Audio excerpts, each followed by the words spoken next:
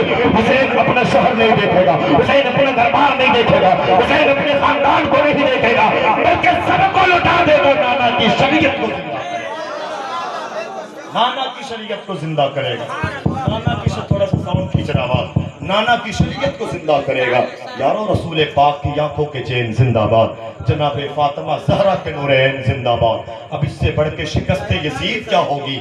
کہے یزید کا بیٹا حسین زندہ باد. اس حسین کے ماننے والے ہیں, اس حسین کے چاہنے والے ہیں. مدینے کے تاجدار مصطفیٰ جان رحمت صلی اللہ تعالی علیہ وسلم, اس حسین نے کربلا کے میدان سے ہمیں یہی درس دیا ہے. حسین کا مشن یہی تھا کہ جان جائے گوارا ہے, اولاد قربان ہو جائے گوارا ہے, دربار لٹ جائے اس کو گوارا کر سکتا ہو, لیکن مصطفیٰ کی شریعت پہ کوئی آنچ آ جائے, مصطفیٰ کے دین پہ کوئی انگلی اٹھائے گا, مصطفیٰ کے دین پہ کوئی سودا کرے گا, تو حسین گھر میں نہیں بیٹھے گا, حسین گھر میں نہیں بیٹھے گا, حسین اولاد کی پرواہ نہیں کرے گا, حسین دربار کی پرواہ نہیں کرے گا, بلکہ تنہا حسین نہیں بلکہ چیما علی اسلم کو بھی ساتھ لے کر کے کربلا کی تبتیر اگزار میں حسین قربان خود بھی ہوگا, اولادوں کو بھی قربان کرے گا. مصطفیٰ کی شریعت کو زندہ کرے گا, مصطفیٰ کی شریعت کو زندہ کرے گا.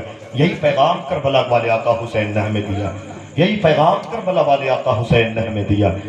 امام علی مقام امام حسین رضی اللہ تعالیٰ عنہ, امام حسین جب کربلا سے آپ مدینہ سے نکلے, جب لوگوں نے ظلم و ستم کے پہاڑ, چونکہ عرب کا ایک دستور آج بھی ہے, عرب کا ایک دستور آج بھی ہے کہ جب کوئی خلیفہ انتقال کر جاتا ہے نا, تو جب تک نئے خلیفے کی بیعت نہ ہو جاتی ہے, جب تک نئے خلیفے کی بیعت نہ ہو جائے, تب تک اس مرے ہوئے خلیفے کا اعلان نہیں کرتا ہے امام علی مقام امام حسین رضی اللہ تعالیٰ عنہ. آؤ میں آپ کو بتاؤں, حضرت امیر معاویہ نبی پاک علیہ السلام کے صحابی ہیں. خبردار کسی صحابی کے لیے کوئی غلط جملہ نہ بولنا. مصطفیٰ کے صحابی ہیں, کاتب وحی ہیں, نبی اکرم علیہ الصلوۃ والتسلیم کے پیارے دیوانوں. حضرت امیر معاویہ کے انتقال ہونے کے بعد یزید تخت نشین ہوا, اور یزید تخت نشین ہونے کے بعد یزید نے پیغام بھجوایا. یزید نے ولید بن عقبہ سے کہا, جو اس وقت مدینے کے گورنر تھا, ولید بن عقبہ سے یزید نے کہا تھا کہ لوگوں امیر معاویہ کا انتقال ہو گیا ہے, ایسا کرو کہ سارے لوگوں سے میری بیعت لو, سارے لوگوں سے میری بیعت لو,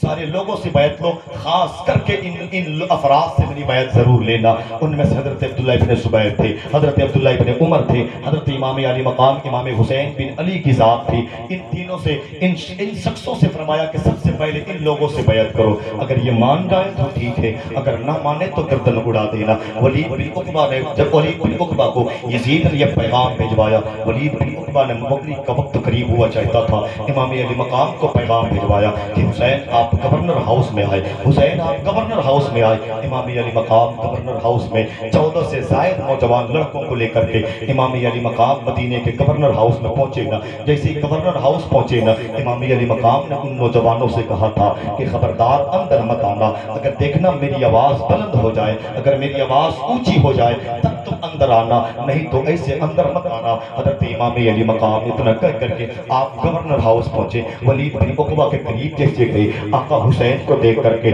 ولید بن عقبہ بھی جانتا تھا حسین کا وقار کیا ہے, حسین کی عظمت کیا ہے, حسین کی رفعت کیا ہے, حسین کون ہے. ولید بن عقبہ بھی جانتا تھا, نرم دل کا آدمی عقبہ ولید بن عقبہ تھا. اس نے حسین سے سارا ماجرا بیان کیا, ساری باتیں امام علی مقام کو بتا دیا. ساری باتیں امام کو جب بتا دیا نا, امام سے کہا کہ آپ کے لیے حکم ہے آپ یزید کی بیعت کر لیں, آپ یزید کی بیعت کر لیں. ایسا حکم یزید کا ہے کہ آپ ہم سے کہا گیا ہے کہ حسین جب آئے نا, حسین سے میری بیعت لو, سختی کے ساتھ اس سے کہو کہ میری وہ بیعت کرے. امام علی مقام نے اتنا سنا نا, میرے امام نے فرمایا تھا, میرے امام نے کہا تھا کہ سنو, یزید کو اگر حسین کی بیعت لینی ہے تو یزید سے کہو وہ طریقہ اپنائے جو طریقہ صدیق اکبر کا ہے, یزید سے کہو وہ طریقہ اپنائے جو طریقہ فاروق اعظم کا ہے, یزید سے کہو وہ طریقہ اپنائے جو طریقہ عثمان غنی کا ہے، یزید سے کہو وہ طریقہ اپنائے جو طریقہ مولا کائنات کا ہے، یزید سے کہنا وہ طریقہ اپنائے جو میرے بھائی حسن مصطفیٰ کا ہے۔ ولید بن عقبہ نے کہا کیا کہنا ہے؟ کہا کہ یزید سے کہہ دینا